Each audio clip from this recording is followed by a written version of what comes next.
Hello, welcome. Thank you for joining us on this edition of News 2. I'm Sandra Gumansing. In our top story, last week the governor stated that the government of the VI would have to possibly shorten government employees' work hours as well as close down recreational centers at 8 p.m. Also, the governor mentioned that schools may have to shut down on every other Friday. After a Senate session that occurred yesterday, the territory may not have to worry about smaller paychecks and empty school desks. Stephanie Brown reports. In fear of the same fate Puerto Rico is experiencing with an economic collapse, the governor stated in a press conference that if his proposal wasn't passed by the legislature, he would have to cut back. We have on the agenda closing the government one day every 2 weeks. On the legislative floor on Tuesday evening, heated debates between the majority and minority caucus were voiced. But my vote on these measures is not for the governor's bill. It is to save our teachers, it's to save our nurses, it's to save our police officers and members, other government employees of this community. Homelessness. So let's not pass this. People start to go home in the public and private sector. Then what are we going to do? Who's going to house them? We have to understand the whole picture. You know? Act number 6991 that was passed in 2008, which provides property tax exempts to homesteaders, veterans, and the elderly, as well as address timeshare fees, was brought up on the floor. I've been told on a number of occasions that the property taxes in the territory, particularly for homes that are vacation rentals and that are luxury homes, are too low.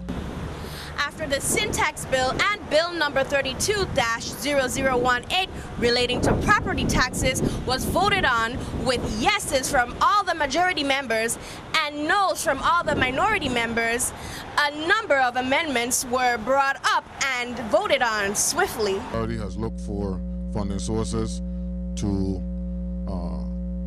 analyze the impact of the legislation that we are considering today. Y'all can't be serious with this.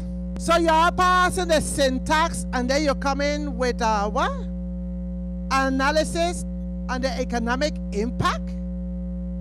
You think we got money to throw away? The syntax that the governor proposed in his Revenue Enhancement Act was approved. Stephanie Brown, News 2. There were other amendments that were passed at the legislative session last evening. Senate President Myron Jackson stated that there are no perfect bills. The Federal Bureau of Investigation St. Thomas office has announced that 25-year-old Spencer Wayne Allen is being charged in at least one of the 3 cases of suspected arson which occurred Monday night on St. Thomas. He was arrested on February 28th on a criminal complaint charging him with maliciously damaging the U.S. Navy and Marine Recruitment Center by means of fire in the Niski Shopping Center, St. Thomas. Allen made his initial appearance yesterday before Magistrate Judge Ruth Miller. Supervisory Special Agent John Clark says it is anticipated that Allen will face federal charges in connection with all the fires. The suspect is described as a 25-year-old white male who came to the territory last October from Tennessee. According to the FBI official, Virgin Islands police officials became aware of Allen last fall in connection with an extradition warrant from the state of Texas, but officials there declined to extradite him after his arrest. As Virgin Islands Fire Service personnel extinguished 2 outdoor lawn blazes at the Ron DeLuga Federal Building and United States Courthouse and the United States Coast Guard Station, firefighters were called to a 3rd fire at the United States Navy Recruiting Center, the Niski Center. Today, after a preliminary hearing, the court found that there was probable cause to believe that Allen committed the offense and ordered Allen detained pending trial. Arson or maliciously damaging federal property by means of fire carries a sentence of not less than 5 years in prison and up to a maximum term of 20 years. The case is being investigated by the Federal Bureau of Investigation, the Bureau of Alcohol, Tobacco, Firearms, and Explosives, and the Department of Homeland Security with the assistance of the Virgin Islands Territorial Emergency Management Agency, Virgin Islands Police Department, and VI Fire Service. FBI Special Agent Carlos Osorio said another investigation is underway to break in at Cerro King Airport as well. It was reported about 11:45 p.m. on Monday. A helicopter was turned on at the airport. He said the motive and means are not clear, how they gained entry to the tarmac also, but what was clear is that there was an aircraft that had been turned on, toggles pushed forward, and batteries turned on. Osorio said it is not clear if the break-in and fires are connected. Be sure to count on 2 to keep you updated. A man who pleaded guilty to arson in a separate case was remanded to the Bureau of Corrections on Tuesday to begin serving his 6-month prison term. VI Superior Court Judge Denise Francois sentenced James Nibbs, 40, to a 3-year prison term with all but 6 months suspended and 2.5 years of supervised probation in connection with the December 26, 2016 incident. This was Nibbs' second trial. According to an affidavit, the victim told police that on October 10, 2015, Nibbs left a message on her mobile phone that he wanted his money or else he will come and burn her vehicle. Then on December 8, 2015, about 12:30 a.m., Nibbs went to the Mariel C. Newton Command and reported to a police officer that he just burned a vehicle in the Friedenhoy area. Tamala Foy, 23 of St. Thomas, pleaded guilty in federal court today to possessing with intent to distribute crack cocaine. According to the plea agreement, undercover agents purchased crack cocaine from Foy in December 2016 and on 3 separate occasions in November 2016. All purchases occurred in the Red Hook area of St. Thomas.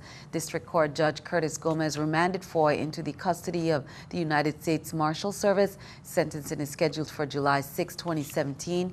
Foy faces a maximum sentence of no more than 20 years in prison, a fine of up to $1,000 in supervised years of release.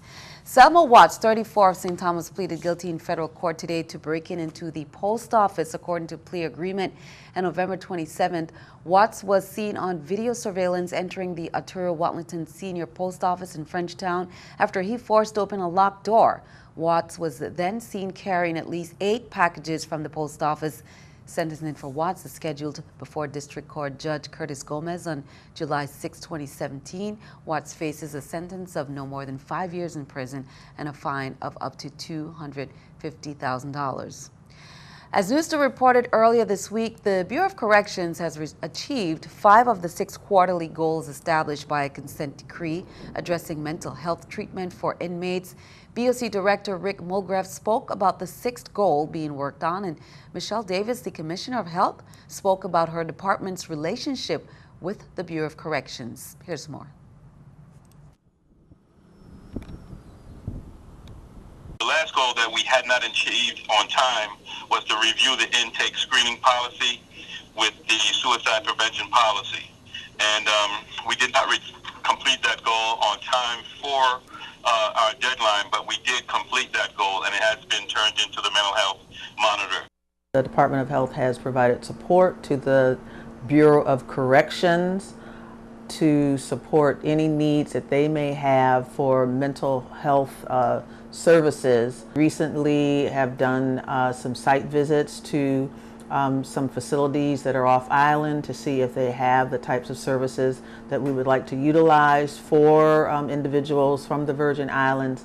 We have not made a decision yet as to which facilities we're going to utilize, but because of the fact that we do not have forensic or correctional care services for individuals aligned with the Bureau of Corrections, we need to find placements off island. Republican Party of the United States Virgin Islands Chairman John Canegata said President Trump has a bold and optimistic vision for a country that puts America first and party politics second. He said President Trump is fulfilling the promises he made to the American people at a record-setting pace.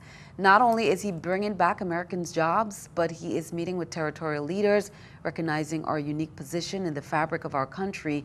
He said, "It is my sincere hope that Congresswoman Plaskett will drop the partisan politics and instead join with President Trump to help make America and Caribbean great again." And also in response to the U.S. Senate confirmation of Congressman Ryan Zinke as Secretary of the Department of Interior. He said for too long, Democrats in the U.S. Senate played partisan politics and stalled the confirmation of Congressman and now Secretary Zinke, who will be responsible for the millions of Americans living in the territories. Secretary Zinke can finally get to work on addressing the important issues facing our island communities as well as those of the other territories. Again, that's a statement from John Canigata. President Trump's speech before Congress last night offered, meanwhile, some clarity on a number of key issues like Obamacare, but also created new questions on others like immigration.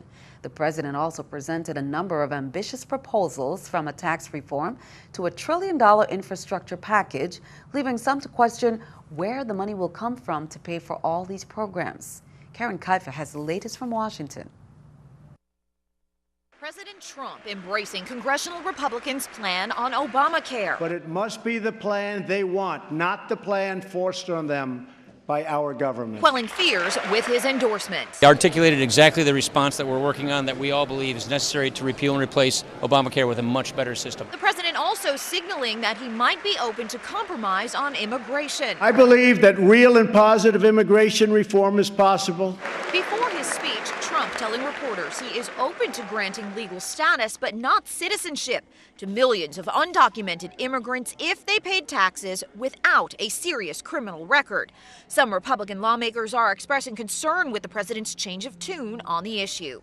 I don't support amnesty. I'm going to wait till we see specific legislative proposals. I think that's the responsible thing to do. Trump's agenda also includes massive spending hikes in areas like defense and infrastructure. To launch our national rebuilding, I will be asking Congress to approve legislation that produces a $1 trillion investment in infrastructure of the United States. Plans that come with a large price tag, and when coupled with other expensive promises like a border wall and adding in the president's call for sweeping tax cuts, lawmakers from both parties wondering where will the money come from. Everything's got to be paid for around here, otherwise you're, borrowing the money from China. The next step, getting Congress to move on all of it.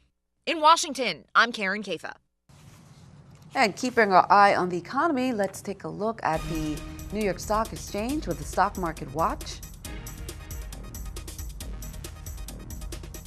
Record numbers there according to the numbers. The Dow up 303, NASDAQ 78, S&P 500 up 32.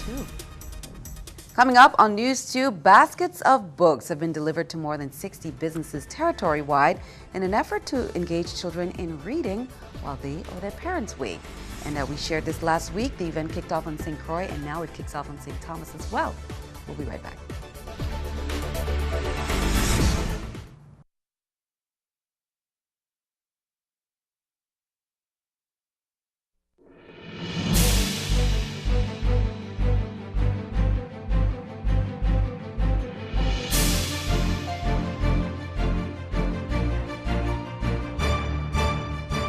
Welcome back.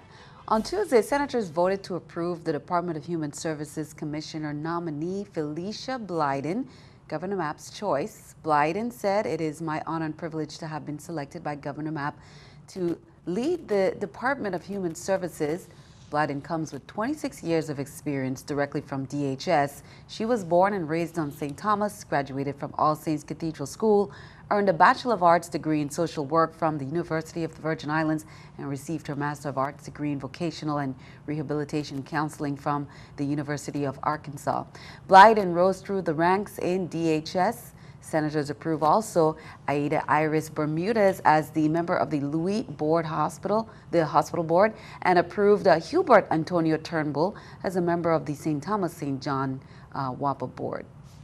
Turning to Caribbean news, in Nevis, officials there are talking about climate change and held a meeting recently. Here's more.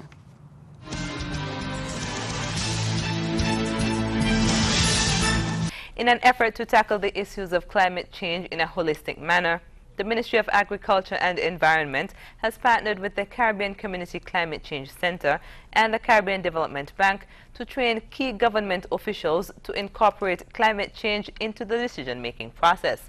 On Monday, senior policymakers were presented with information related to the Caribbean Climate Online Risk and Adaptation Tool, Sea Coral.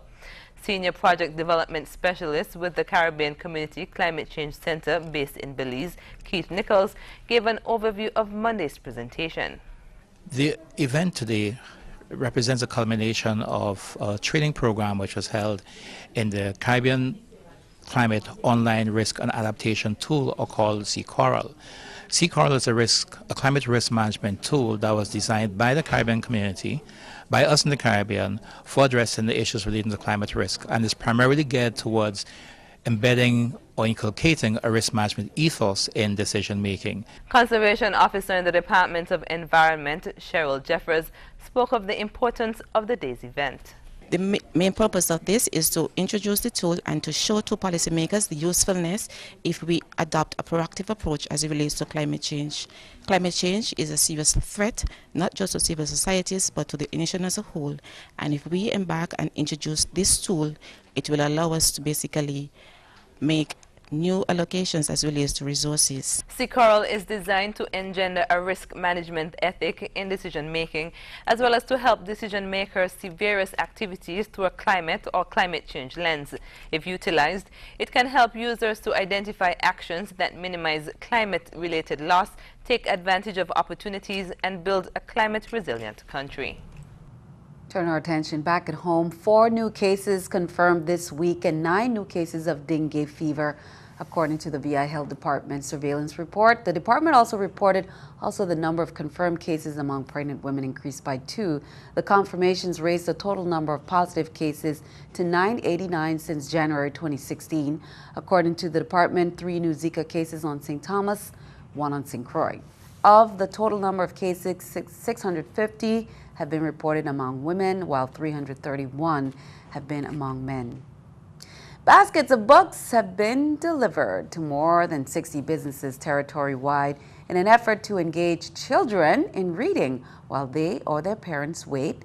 The event, as we reported, kicked off on St. Croix. Then last week on St. Thomas, St. John District. The launch event was held at Children's Dental Care Haven site on St. Thomas. Here's more. So this is just another step in our literacy initiative to promote literacy to our children, as well as promote literacy throughout the entire community. Good day, I'm Sheree Ford, Director of School and Community Affairs, and on behalf of the St. Thomas, St. John District, we want to thank all the local businesses, the barbershops, the doctor's offices that have really invited us into their offices, into their shops, so we could make reading a priority for the children of the Virgin Islands. Okay, good afternoon. I'm Dr. Sonia Taylor Griffith, and I'm really pleased to support the Department of Ed and the Books in Barbershop Plus program. These books are certainly a welcome addition to our practice, and I've always enjoyed having books for my patients to read while they wait. And we're really happy to receive this another installation of books, and we assure you that they will be put to good use while the kids are here. And of course, I look forward to a long and prosperous and fruitful relationship with the Department of Ed. Absolutely, Doctor. International Capital Management Company, they hosted USVI Transfer Day Centennial Jazz in the Park Music Series to kick off the 2017 season. Saturday's Jazz in the Park installment featured Stanley and the 10 Sleepless Nights, Lois Taylor and the Caribbean Project, Mars Van David and the Virgin Islands Rhythm Section, and Chemistry.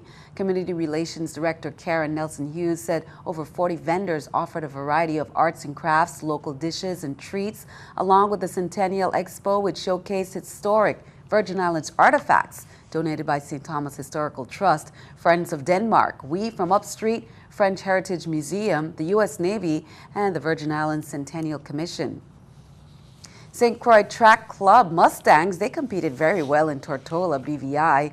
The club took 6 athletes, hoping to gain much-needed competition and experience. Those athletes were Anelia Ostry, Michaela Smith, Jasenia Twitt, Brianna Bruce, Shakira Edgar, and Layla Brown. The team of Brianna Bruce, Anelia Ostry, Jasenia Twitt, and Michaela Smith, they won the under-18 sprint medley in a time of 4:30:10.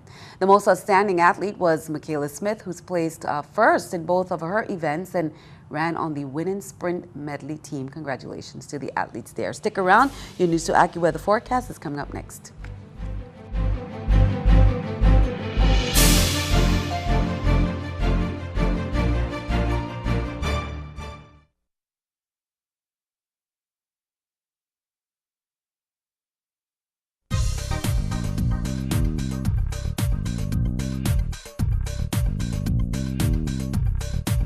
continuing to see a moderate to stronger trade wind flow pattern associated with an area of high pressure pushing off in towards the eastern Atlantic here. And that's what's causing our wind gradient to be just a touch stronger, and that's tossing up our seas, causing small craft advisories as well as rip currents around the island. And that's what's also bringing a little bit more clouds through our region, dropping some brief passing showers, a little bit more so than what we're used to. So for tonight, we'll continue to see partly cloudy conditions outside of those brief passing showers. We should be remaining dry, 74 degrees for our low tonight, and it's breezy out there, so feeling even just a touch cooler than that. Now into our Thursday, pretty warm, 85 degrees. Once again, we'll stick with moderate winds out there, so that is definitely going to make you a little bit chillier if you're headed out to the beach at least, and toss up those waves just a touch. Into St. Thomas, 85 once again, and we will be seeing those brief passing showers. Now, we could see that cloud cover roll in, and that's probably about the point that you want to head indoors, maybe grab a drink or eat some food, as we will be seeing those passing showers as well. Now, this is kind of the bigger deal with these moderate trade winds here, is our waves are 6 to 8 feet, and we also see a swell coming out towards our north and east facing beaches here. So rip currents going to be much stronger. Now, if the beaches are isolated from those winds, you should be doing a little bit better, but we'll nonetheless have that small craft advisory onto the Caribbean side as well, with those waves reaching 6 to 8 feet with winds out of the east, 15 to 20 knots. Now, through the weekend, that's what we're looking at, those brief passing showers or so. And then as we head into Monday, winds going to continue to kick up quite a bit here. We'll have a shower or so into our Monday. Overall temperature is going to remain in those low to mid 80s, with temperatures for your lows in the low 70s. Back to you. Thanks for that. Time for our News 2 weather picture there by Saia John Baptiste of Ricardo Richards Elementary School, celebrating the start of VI History Month with a historical sugar mill there, with under some beautiful weather there, some blue skies and sunshine. Thank you for that, Saia. Send us your News 2 weather picture right there to the address on the screen, and tune in to see it right here on News 2. That is all for now. We'd like to thank you for joining us for all the latest. I'm Sandra Gaman saying have a wonderful evening. We'll see you next time.